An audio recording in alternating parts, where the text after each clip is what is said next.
Morjesta. Tehdään tähän väliin video auton hankkimisesta USAsta tänne Eurooppaan.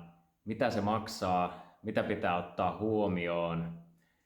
Mä käytän esimerkkinä tässä tätä mun omaa C6 Corvettea, joka sieltä nyt on tulossa. Se on tällä hetkellä merellä jossakin siellä Virginian rannikolla, ainakin tämän videon kuvaushetkellä.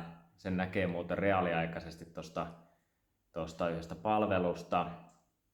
Keskitytään tässä enimmäkseen vakuutusyhtiön autoihin.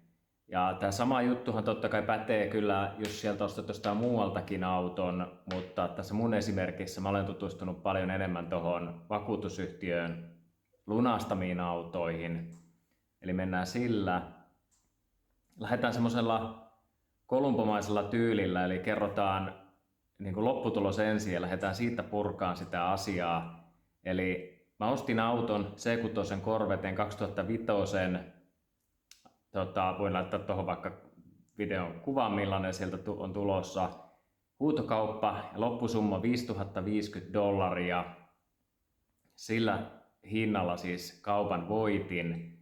Ja no, sitten kun se on mulla täällä Suomessa käsissä, eli se tulee jäämään tax-free-autoksi, mä en siitä sitä autoveroa maksa, mutta alvien ja tullien jälkeen kaikkinensa kulut tulee olemaan 12 ja 13 tonnin väliin. Eli miten sitten $5,000 autosta tulee se 13 000 euron auto täällä, niin lähdetään vähän sitä tuossa purkamaan auki. Budjettina mulla alun perin oli semmoinen, että noin alle 10 000 euroa, ja mä sillä pystyisin saamaan Corvetten tänne Suomeen. Ja nopealla googlailulla se saattoi kuulostaakin realistiselta, että konttirahti, auton saat kontissa noin $1,500–2,000 Suomeen. Eli kuulostaa ihan hyvältä, ostat 5 tonnilla auton huutokaupasta sieltä ja pari tonnia päälle, sulla on 7 tonnilla täällä toimiva Corvette. No ei se ihan sillä tavalla tietenkään mennyt. Muutenkin moni tollainen huhu ei nyt ihan pidä paikkaansa ja musta tuntuu, että todella monella, jonka kanssa tästä juttelisi, niin on niin kuin jotenkin jostain syystä tarve aina vähän vähätellä näitä kuluja. Mä kuitenkin olen vähän semmoinen inhorealisti, että mä halusin selvittää jo etukäteen tarkkaan, että mitä se tulee olemaan, että ei tule sitten yllätyksiä siinä. Jos aiot auton rekisteröidä Suomeen, niin varmaan kannattaa aloittaa siitä, että nettiautosta ensin vertailee hintaa, mikä se on Suomessa. Helpolla saat selville, mitä sellaisen auton maahantuonnista tulevat verot on, mitä se rekisteröinti olisi. Suomessa ensirekisteröinti parisataa, kilpien ostaminen ja ehkä jos jotain valoja tarvii muuttaa tai jotakin, niin jonkun verran sellaisen kannattaa varata rahaa. Niin sitten pääset ehkä sellaiseen budjettiin, millä sun pitäisi vähintään saada se auto tuotua tänne, että se kannattaa mieluummin kuin että ostat sen suoraan sitten ihan kotimaisilta markkinoilta. No tästä mun tapauksessa tosiaan C6 Corvette tällä hetkellä taitaa halvin olla nettiautossa. Joo, täytyy oikein kurkata nettiautosta. Tällä hetkellä halvin C6 Corvette näytti olevan 35 tonnia. Totta kai sillä on kunnossa oleva auto rekisteröitynä Suomeen, kun taas tämä mun auto, joka sieltä tulee, tämä 12-13 tonnin auto, on rikki, se on kolaroitu, siinä on varmaan paljon vikoja, siinä on monta eri riskiä, mitä mä tässä otan. Mä voin tuohon loppuun vähän luetella, mitä tietoisia riskejä mä siinä oikeastaan otin ja tiedänkin, että mitä siinä kaikkea voi olla. Mutta joo, ennen kuin mennään siihen vakuutusyhtiöhommaan, niin vaihtoehtoisia tapoja on tietenkin suoraan kunnossa olevia autoja löytää. Siellä on näitä pilvin näitä paikallisia nettiautoja, Autotrader Classic, Cars.com, tämän tyylisiä paikkoja. Niitä voi käydä vilkaisemassa, mutta mä keskityn tosiaan tässä enemmän siihen vakuutusyhtiöhommaan, koska mä tarkoituksella haluan ostaa lunastetun auton. Yksi syy siihen, minkä takia mä haluan nimenomaan lunastetun auton, on se, että USAssa niiden arvo tipahtaa aina aika paljon. Varmaan johtuu siitä, että USAn tyyliin tuohon rekisteriotteeseen tulee tämä tämmöinen salvage title-merkintä, joka kertoo jo siitä, että se on lunastettu ja korjattu. Ja ihmiset selkeästi pitää niitä alempiarvoisena, kun toisin taas Suomessa, niin sehän ei mitenkään selkeästi ole ilmoitettu, että kyseessä on joku kolarikorjattu auto, jolloin ne saattaa mennä ihan niin kuin täydestä. Eli arvo tippuu aika paljon. Ja mullehan sillä ei oikeastaan ole niin paljon merkitystä, kun mä teen tuommoista rata-autoa, että se on tämmöisellä salvage title merkinnällä. Mulla ei sillä jälleenmyyntiarvolla ole tavallaan mitään väliä mulle itselle. No ensimmäisenä tämä Copart USA. Hankit tänne tunnukset. Se ei vaadi mitään maksullista jäsenyyttä, että sä pääset selaamaan autoja ja seuraamaan livenä huutokauppoja.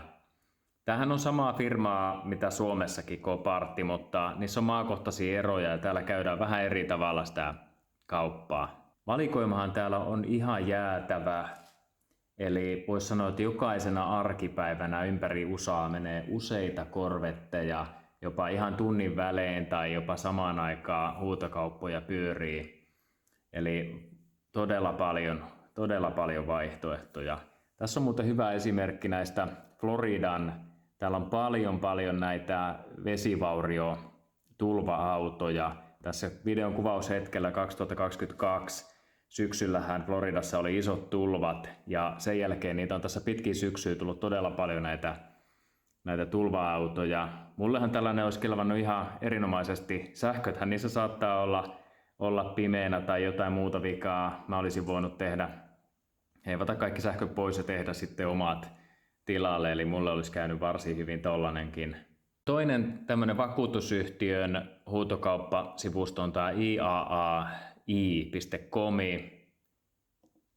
Hyvin samankaltainen kuin tuo Copartti, eli jos tuntuu, että siellä loppuu valikoima kesken, niin täältä löytyy sitten lisää. Tämä on varmaan joku kilpaileva juttu sitten.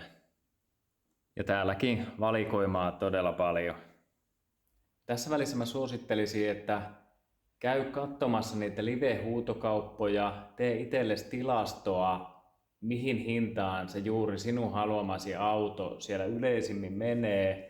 Ja sitä kautta sä pystyt muodostamaan itsellesikin semmoisen minimihinnan ja päättelemään jo sen, että mitä kannattaa lähteä tarjoamaan.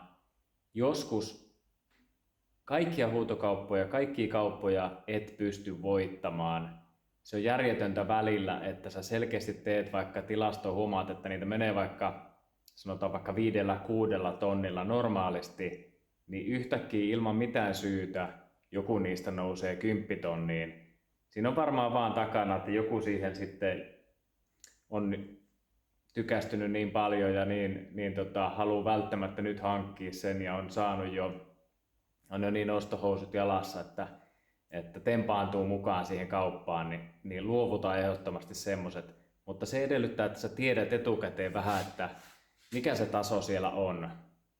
Ja pelkästään, että olisi vain excelöinyt niitä hintoja, niin mä halusin nähdä vähän, että millaisia autoja menee mihinkin hintaan, niin mä tein itse asiassa sillä tavalla, että aina kun oli se live-kauppa, niin mä tein lyhyen, tallensin tämmöisellä screen recordilla, tallensin pienen videopätkän siitä huutokaupan lopputilanteesta, jossa kelasin läpi kuvat, että mä näen sen auton ja näen mihin hintaan se tuli ja meni se auto. Ja sitä kautta tiedoston nimeen laitoin sitten sen loppuhinnan ja pystyin sitten kelaamaan vähän sitä, että mikä se mun kipukynnys on siihen kauppaan ja niin edespäin. Tässä muuten niin kuin esimerkiksi helppo tapa tehdä tommonen screen recording, jos et tiedä mistä semmoinen löytyy, niin ihan esimerkiksi Microsoft PowerPointista löytyy täältä tämä Record välilehti ja Screen Recording, tosta noin, saat nappulalla sen päälle ja mulla loppuviimein oli sitten semmoinen aika iso videokokoelma ja mä sieltä pystyin päättelemään, että tähän hintaan niitä menee. Muun muassa ensimmäisenä mulla oli tämmönen, että C5 Z06 oli se mun auto ja katoin, että niitä välillä 6-7 tonnia siinä meni.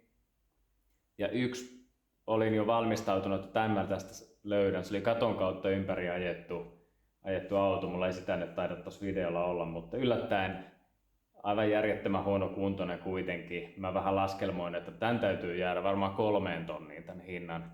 Niin se nousi 12 000 dollariin. Eli siinä ei ollut mitään logiikkaa siinä koko jutussa. Ja silloin vaan paras luovuttaa se. Näitä tulee aina uusia. Ja niin kuin sanottu, niin noita kaikkia kauppoja et millään pysty voittamaan. No yksi asia näitä Copartia ja IAAta yhdistää on se, että yksityishenkilönä sä et voi sieltä autoa huutaa. Sä et voi osallistua huutokauppaan. Tai pystyt korkeintaan ihan todella harvalukuiseen joukkoon jotain autoja, jotka ei edes ole kai lunastettuja.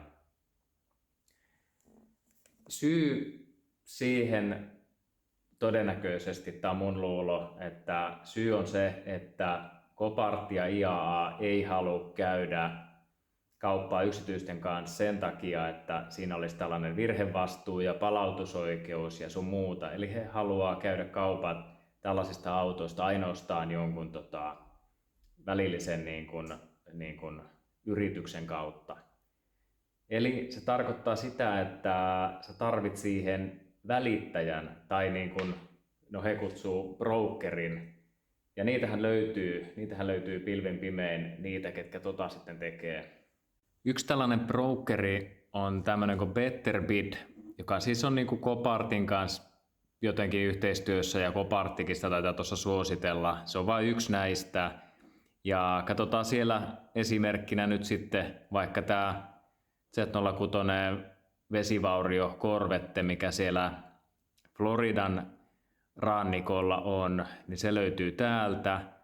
Ja tästä periaatteessa tällä työkalulla mä pystyisin suoraan huutamaan itselleni huutokaupasta tämän auton. Toki tällä palvelulla on myös sitten omat niin kuin feet, eli omat kulut. Lisäksi kun sä tässä ennen kuin pääset huutamaan, niin sä joudut tekemään tänne semmoisen oman sisäisen talletuksen depositin, joka on 10% siitä hinnasta, mitä aiot huutaa maksimissaan. Eli mullakin siellä oli, mä olin laittanut sinne $400, niin mä olisin voinut $4,000 huudon sitten tekemään. No tässähän helposti sortuu katsomaan, että hei, täällähän on tämmöinen niinku rahtipalvelu myös mukana, International Shipping, kun sä sieltä laitat, että ne on vaikka Hanko, Suomi tai Helsinki tai mikä vaan ja lähtösatama ja katsot, että paljonko olisi kulut, että tämä tulee niinku ihan suoraan tänne kotiin asti, niin $1,100 kuljetuskulut tämmöiselle autolle tuolta Floridasta sitten Suomeen. Niin nyt voi miettiä sitten, että pitääköhän tuo paikkaansa, niin voitte arvata, että ei varmuudella pidä.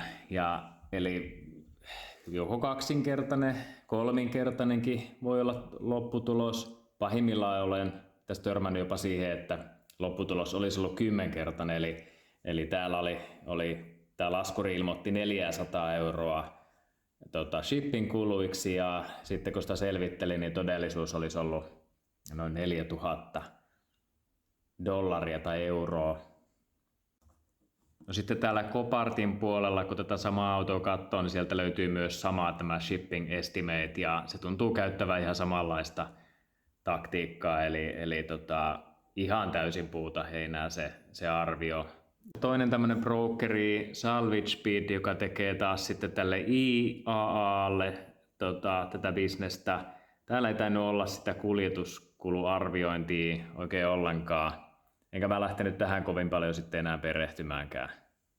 Näiden brokereiden kuluista, tämä Betterbid, täältä löytyy tällainen free calculator, joka laskee, sä voit laittaa siihen sen auton tämän lot numberin ja sen mitä sä arviot, mitä sä siitä maksat, niin tästä tulisi sitten kulut. Eli tuo auction fee, tässä tarkoittaa sitä Copartin huutokauppakulu ja tämä loppu on sitten tämän Betterbidin kuluja. Eli tässä tapauksessa, mitä tästä tulee $900 vielä sen auction feen päälle. Eli ei ihan ilmasta touhuu kyllä tämäkään. Tämä salvage bit, mä luulen, ja sen verran mitä asia tutkinut, en nyt katsonut ihan tarkkaan. Yleensä nämä kulut on vähän vaikeaselkoisia, vaikeasti löydettävissä täältä, mutta se mitä selvittelin, niin aika lailla samat kulut mitä tässä Betterbidissä, eli suurin piirtein samaa hintatasoa. Copartin kaupankäyntikulut ei ihan helposti löydettävissä täältä ja vähän vaikeaselkoinen. Jos olet joskus Suomen Copartin sivuja katsonut ja yrittänyt laskea paljonko niitä kaupankäyntikuluja tulee, niin sehän on ihan todella epäselvä ja varmuudella et kyllä saa ihan selville mitä se loppujen lopuksi tulee maksaan. Täälläkin mennään varmaan täällä unsecured payments, eli tämmöinen rahansiirto Suomesta todennäköisesti menee tähän luokkaan unsecured payments ja on silloin kalliimpi. Ja jos loppusumma tulee määräytyy sen mukaan, että mikä se huutohinta sitten on ollut, eli tässä 5 ja 6 tuhannen väliin, niin se olisi $1,000. Ja siihen päälle vielä jotakin, varmaan kaiken maailman environmental fee ja joku muukin tämmöinen gate fee. Tällaisia pikkujuttuja sinne sitten tipahtelee. Live bid ja pre-bid, siitäkin joku lisämaksu. No mitä niistä autoista pitäisi ekana sitten katsoa, kun niitä tuolta selaa, niin ehkä ensimmäinen on se, että pitää olla selkeä syy, minkä takia se auto on siellä huutokaupassa. Eli se voi olla, että sillä on hyvä syy tai voi olla, että on huono syy. Ja hyvä syy on niin kuin tässäkin tapauksessa, mitä katsottiin esimerkkiä, että auto on siis vaurioitunut. Se on tulvan alla ollut, vakuutusyhtiö on sen lunastanut ja sen takia se myy sitä huutokaupalla. Huono syy olisi sitten tietenkin se, että auto ei mene jostain syystä suoralla kaupalla. Se auto on ehjä, mutta sitä myy yksityishenkilö tai autoliike välttääkseen varmaan jonkun virhevastuun tai palautusoikeuden tai jotain muuta tämmöistä. Eli voisi sanoa näin, että liian ehjä auto on niin kuin tietyllä tavalla hälytysmerkki, että miksi se ei mene sitten suoralla kaupalla, miksi se on tuolla huutokaupassa, jos sitä ei ole vakuutusyhtiö lunastanut. Tässä Copartin-ilmoituksissakin yleensä tässä kohdin jossakin tällä seudulla näytetään useimmiten myyjä, eli siitä voit jo päätellä, että myykö sitä suoraan vakuutusyhtiö vai joku muu. No, tässä ei sitä myyjää näy. Tämä kyseinen auto nyt on selvästi tulvavaurioinen, joten voisi olettaa, että se on vakuutusyhtiön auto. Mutta sekin kannattaa tarkistaa. Se muistaakseni on siinä kaupan yhteydessä, silloin kun se huutokauppa oikeasti on, niin silloin nähtävillä, että kuka ja mikä se myyjä oikeasti on. Mä näytän toisen esimerkin. Löytyy seller-tieto ihan selvästi. Tämä on joku vakuutusyhtiö. En tiedä yhtään mikä se on, mutta vakuutusyhtiö kuitenkin, eli myyjä on selkeästi ilmoitettu.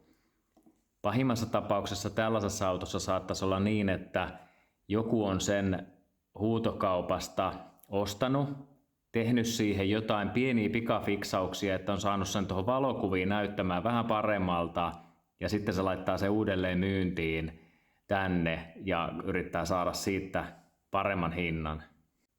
No tässä tapauksessa tosiaan myyjä on ilmoitettu, pienehkö kolarivaurio, ei ole turvatyynyt tullut sisään, mutta voidaan olettaa, että auto on ajamalla ajettu tuolla tavalla.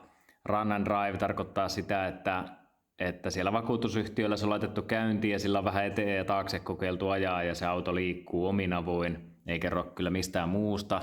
Eli ei takaa sitä, että auto myös toimii vielä sitten ostajalla. Etsitään vähän pahemmin kolaroitu auto sitten. Niin tämmönen Z06, selvästi joku korisarjakin tähän on laitettu. Sitten kun on kunnolla ajettu auto, niin ekana tietysti voi katsoa näitä, että tuulilasi onko ehjä. Jos on niin kuin A-pilarissa epäilyksiä, että voisiko A-pilari olla tuosta taittunut, niin voi katsoa täältä vähän oven saumoja, osuuko saumat yhteen. Jos ei, niin on tiedossa sitten ehkä tuon A-pilarin kanssa jotakin ongelmia. Näissä korveteissa nuo runkoaisat on suhteellisen kai herkkiä taittumaan. Ja niissä on tietty kohta, mistä ne yleensä taittuu noissa kolareissa. Turvatyynyt ei ole lauennut, mikä nyt ei välttämättä kerro mistään, mutta joskus voi olla merkki siitä, että sitä ei ole ajamalla ajettu sitä kolaria. Eli auto on saattanut olla pysähdyksissä silloin, kun siihen on joku törmännyt. Useimmiten tuntuisi parhaimmalta ostaa sellainen auto, joka on oikeasti ajamalla ajettu sitten se kolari. Sen sijaan, että se olisi esimerkiksi jonkun korjaamon pihassa seissyt ja siihen on kuorma-autolla peruutettu päälle tai jotain muuta. No sitten tietenkin perusjuttuja, mitä autojen kanssa aina, että jos näistä kuvista pystyy katsomaan, osuuko kaikki paneelit ja puskurit hyvin saumoistaan kohdalleen, onko värieroja. Vaikka tässäkin tapauksessa tämä tulvavaurio on niin kuin tämmöinen päävaurio, mutta mistä sen tietää, vaikka se on aiemmin olisi kolaroitu ja tehty huonosti joku kolarifiksaus. Niistä voi päästä tässä jäljille näistä kuvista. Totta kai täällä on joku Copartilta olemassa joku tällainen palvelukin kyllä, että jos kalliimpaa autoa ostaa, niin tai sitten ehkä joku ulkopuolinen palvelu, joka käy sen auton tarkistamassa, niin voi olla kannattavaa. Todennäköisesti useimmiten ei, koska harvemmin sattuu kohdalle niin, että juuri sen auton sitten voittaa huutokaupasta. Copartti sentään avoimesti ilmoittaa täällä, tämä Enhanced Vehicles tarkoittaa semmoista, että Copartti on sitä jotenkin jo rääpinyt kasaan näyttämään paremmalta näissä kuvissa. Se voi tarkoittaa sitä, että se on pelkästään pesty. Ehkä tässä tapauksessa niin, mutta joskus voi tarkoittaa sitä, että siihen on haalittu puskurinpalasia yhteen ja niitä on teippailtu siihen kiinni, jotta se näyttäisi tässä valokuvissa paremmalta. Mutta sen tässä ilmoittaa sen tuossa avoimesti. No sitten tässä vaiheessa se sopiva auto sieltä löytyy ja sitten haluaisit huutaa, niin täytyy tietenkin selvittää niitä rahteja. Ja yksi ensimmäinen etappi on tietenkin se sisäinen rahti siellä USAssa, eli huutokauppapisteeltä sinne satamaan. Ja Copartti ja IAA on siitä ilkeitä, että ne alkaa 3 vuorokauden sisään huutokaupan päättymisestä alkaa velottaa tämmöistä varastointikulua, $50 päivä. Ja voit hyvin kuvitella, että jos et saa vaikka 10 ensimmäiseen päivään järjestettyä sitä, tai se 3 vuorokautta kuluu ja 10 päivää siihen päälle, niin siinä on jo $500 lisää kuluja, eli sillä asialla on niin aika kiire.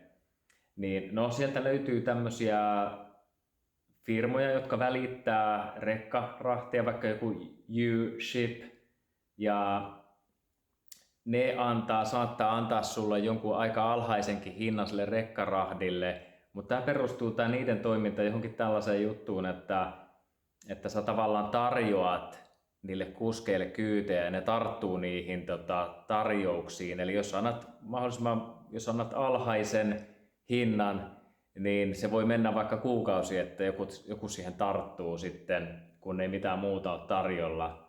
Eli perustuu siihen, joudut maksamaan siitä sitten niin kuin vähän enemmän, jos haluat sen nopeasti. Eli ne alhaiset hinnat siellä ei todennäköisesti koskaan toteudu tai toteutuu pitkällä viiveellä.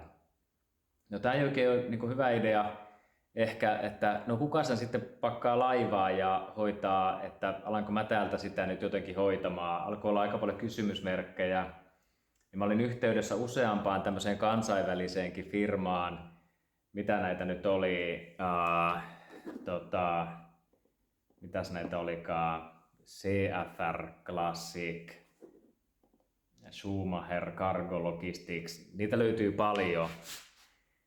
Ja sinänsä ei ole mikään ongelma asioida tämmöisten kanssa, että jos englanti sujuu, ei siinä mitään, mutta todella paljon kysymysmerkkejä kuitenkin siitä, että mihin sä voit luottaa, ettei sua poloista siinä nyt sitten vedätetä ja laskuteta vähän lisää sieltä sun täältä ja saatko sä vastaukset kysymyksiin. Alkoi olla semmoinen tilanne, että en oikein osannut edes kysyä kaikkia kysymyksiä.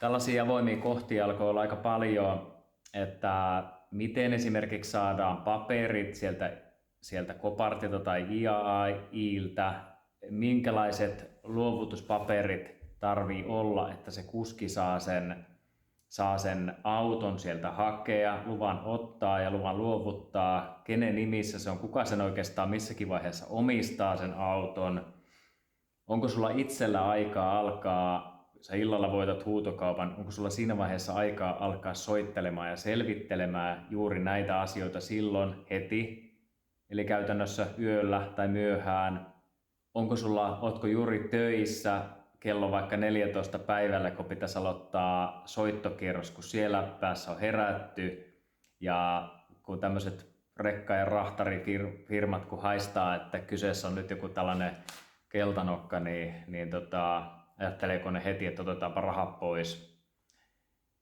Lisäksi tämmöisiä tarinoita, ja kun tätä selvittelee, niin kuulee, että näitä halpoja kyytejä viedään sitten täysin kyseenalaisella kalustolla ilman mitään omia vakuutuksia ja jonkun muiden romujen seassa. Onko sillä rahdin järjestäjällä joku varasto siellä satamassa? Tuleeko siitä satamasta vielä jotain lisäkuluja, jos se vie sen sinne ja se seisoo siellä? Lisäksi tämä Peterbid esimerkiksi, vaikka ne järjestäisi sen koko rahdin ja sen kautta mä hoitaisin huudot, niin mikä motiivi niillä on tehdä se nopeasti? He laskuttaa varmasti multa kaiken sen ajan ja kaikki kulut, nämä varastointikulut, mitä siinä tulee välissä. Ja jännästi vielä se lähtee, jos perjantaina sulla on huutokauppa, niin voidaan jo varmuudella sanoa, että sulle tulee näitä varastointikuluja, koska se lähtee siitä ensimmäisestä päivästä. Viikonloppuna ei tapahdu kuitenkaan mitään, mutta kulut lähtee, tai se laskuri lähtee siitä juoksemaan, eli se 3 päivää tulee ihan varmuudella täyteen. Jotenkin mulla on aina ollut sellainen hirveä tarve aina kuitenkin itse tehdä ja yrittää itse tehdä ilman mitään välikäsiä näitä asioita, mutta tässä kohtaa oli tarve kyllä löytää joku muu luotettava taho sitten hoitaa näitä asioita sinne päähän. Mulla on sinänsä on jonkun verran kokemusta ennenkin autoja USAsta tullut, mutta kun siitä on yli 20 vuotta jo aikaa, kun niin tapahtui, niin mä ajattelin, että mikään ei varmaan kyllä päde enää ja mitkään tiedot ei enää voimassa enää nykypäivänä. Mutta ei, on siellä tietyt asiat ihan samalla tavalla kuin ennenkin. Eli sieltä löytyy useita suomalaisia henkilöitä, en tiedä, tuskin tekevät päivätyökseen tätä, mutta toimii niin kuin agentteina tämmöisessä, eli hoitaa näitä rahteja Suomeen, tuo autoja, käy sun puolesta ehkä katsomassakin jotakin, mutta kuitenkin ottaa siitä jonkun summan ja laittaa sen, pakkaa sen laivaan ja laittaa sulle tulemaan ja hoitaa paperit ja tällaiset. Eli niitä täältä nyt löytyy esimerkiksi Amertrading, Marko Casagrande sieltä, FinUS Logistics, Johannes Entertainment, tämmönen firma, ja oliko USA Cars tuonti, niitä löytyy paljon. Mulla ei ole mitään kaupallista yhteistyötä näiden firmojen kanssa, niin en nyt varsinaisesti tässä lähde ketään suosittelemaan, koska mä uskon, että ihan jokainen näistä suomalaisista agenteista niin hoitaa varmasti asianmukaisesti nämä hommat. Näiden kulut vaihtelee $400–800 välissä, mikä on sinänsä aika hyvä diili mun mielestä nyt, kun sitä rupesi ajattelemaan, että olisinhan mä muutenkin maksanut sille Peterbidillekin jo pelkästään sen, mitä se oli, tonnin niitä heidän kulujaan. Eli tämähän on halvempi, koska näillä firmoilla on jo valmiiksi ne lisenssit ostaa Copartilta ja IAIltä, niin sikäli tämä oli mun mielestä ihan hyvä diili.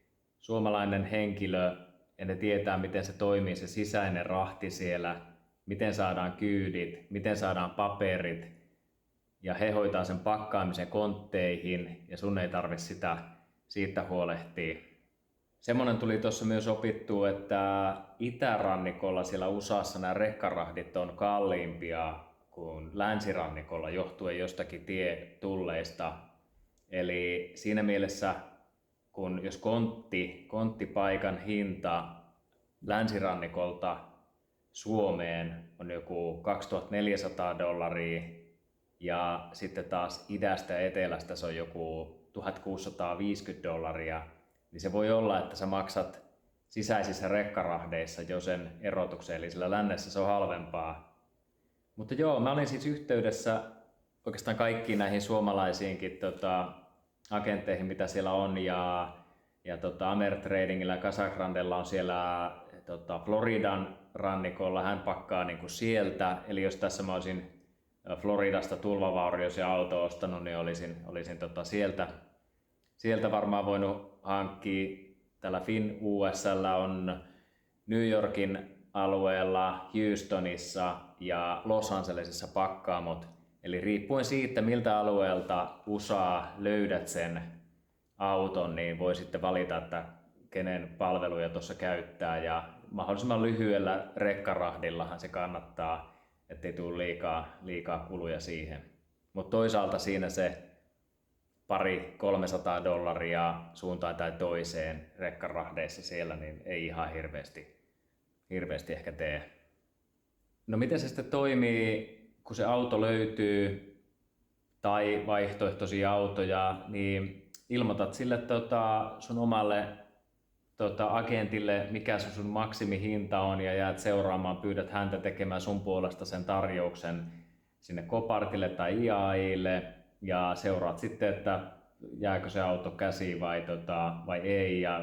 Ja joidenkin kanssa tuossa voi käydä jopa ihan, että puhutaan livenä puhelimessa silloin, kun se kauppa on siinä meneillään. Eli näähän myydään sillä tavalla reaaliaikaisesti, että sä voit tehdä semmoisia ennakkohuutoja, mutta oikeasti se toteutuu, se kauppa käydään sillä hetkellä, kun se siihen on aikataulutettu.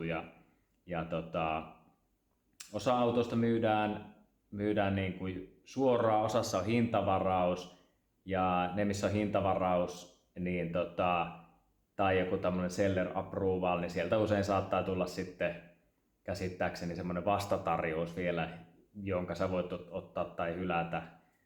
Tässä mun omassa tapauksessa tämä suomalainen henkilö sieltä kärsivällisesti useita autoja käytiin ja mä annoin maksimihinnan ja se ei toteutunut useimmiten se kauppa, ja kärsivällisesti jakso aina lähteä seuraavaan autoon ja katsomaan ja laski mulle rahtikuluja myös USAn sisältä siellä, ja asiat muutenkin ja kommunikaatio toimi hyvin. Tässä mun omassa tapauksessa riskejä oikeastaan oli ensimmäisenä, ehkä isoimpia oli se, tässä on näitä kuvia, niin tässähän ei ole moottoritilasta ollenkaan yhtäkään kuvaa. Eli ihan pahimmassa tapauksessa tässä koko autossa ei ole moottori paikalla ollenkaan. Ja tuossa ilmoitustekstissä myös sanottiin, että siinä on joku mechanical damage, mikä tarkoittaa sitä, että siinä on joko moottori- tai vaihelaatikon joku vika.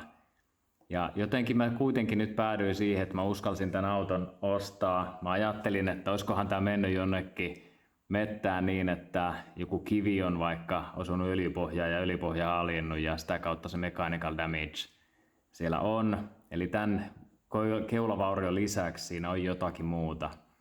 Toinen, mitä mä pidin vähän semmoisena hälytysmerkkinä, mikä varmaan olisi pitänyt soittaa kelloja, että älä ota tätä autoa, niin on, että airbagit ei ole lauennut, vaikka toi keula on noin pahasti ajettu jonnekin, niin se voi olla merkki siitä, että tämä auto itse asiassa ei ole liikkunut silloin, kun tuo vaurio on tuohon syntynyt.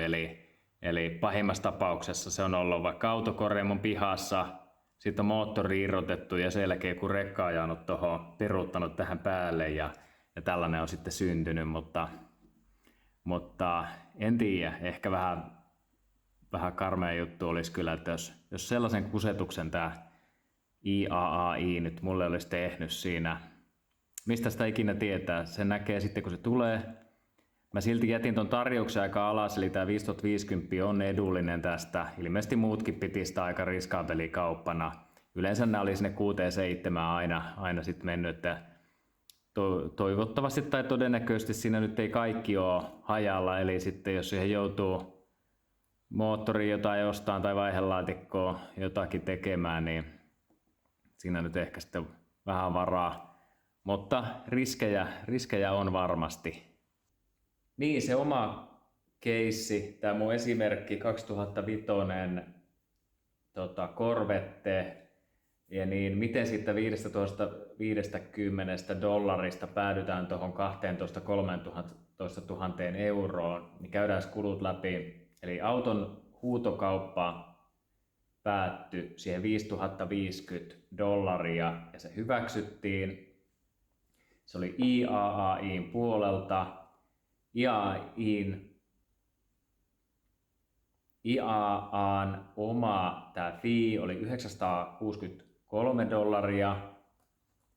Sitten oli 25 dollaria jotakin Tidalin postituskuluja, kohdemaan pankkikuluja 35 dollaria, lähtömaan pankkikuluja 35 dollaria. Aika ihme, miten se niin meni. Mä mielestäni maksoin jo täällä Nordealle ne. No kuitenkin. No sitten tämän suomalaisen agentin kulut 500 dollaria.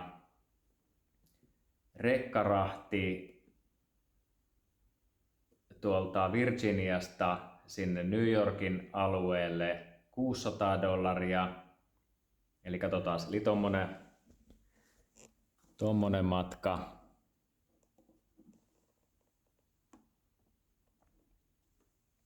Dispatch kulut, eli joku tämmöinen toimituskulu, liekö tämä rekkarahtiin liittyvät, siis tämmönen joku kyytien välittäjä, toimistokulu, 75 dollaria. Merirahti 1650 dollaria. Suomenpään huolintakulut, nämäkin olisi voinut ehkä itse tehdä, mutta kuitenkin 395 dollaria sisältää kontin purkamisen, paperityöt Suomessa, eli pitäisi olla niin helppo, että sen kun menee auton hakemaan sieltä. Me ollaan tässä kohtaa semmoisessa kuin 9328 dollaria, ja nyt riippuen vähän siitä, lasketaanko tulli ja alvi, onko se ihan noin kaikki mukana vai ainakin sen mä tiedän, että siitä auton ostohinta ja kuljetuskulut ja siihen liittyvät kulut lasketaan, mutta että jääkö tuosta nyt jotain kuitenkin pois, en tiedä. Joka tapauksessa siitä päästään siihen jonnekin 12 000 euroon tällä kurssilla, mitä nyt tässä on, dollari ja euron välinen kurssi. Ja 200 dollaria maksoin vielä tällä mun suomalaisella agentilla, siellä oli IAAn toi lisenssi vanhentunut ja hän ei sitä sitten olisi uusinut, ellen mä olisin sieltä autoa halunnut, ja mä totesin, että no se on aika peanuts tässä kohtaa, niin antaa mennä, mä maksan sen sitten, niin saadaan se auto, ja tässä tapauksessa kannatti, saatiin heti tarjontaa lisää ja eka auto tärppäs heti. Mutta joo, eli riippuen siitä vähän, että miten tämä tulli ja alvi ja valuuttakurssit tässä menee, niin se tulee 12 000-13 000 euroa mulle tänne maksaa. Ja sen jälkeen se on tax-free auto, eli tietenkään suoraan sitä ei kilvittää voi siitä.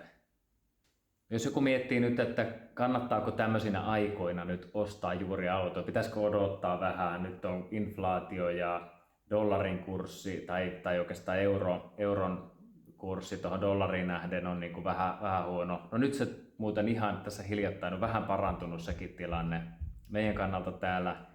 Mutta mä laskin sen jotenkin tämän asian näin, että se mitä mä häviän näissä inflaatio- ja sun muussa dollarin kurssin tämmöisissä muunnoksissa, niin todennäköisesti mä voitan sen saman summan siinä auton ostohinnassa takaisin, eli niitä on vähän halvemmalla ehkä sitten saanutkin sieltä tämmöisenä aikoina.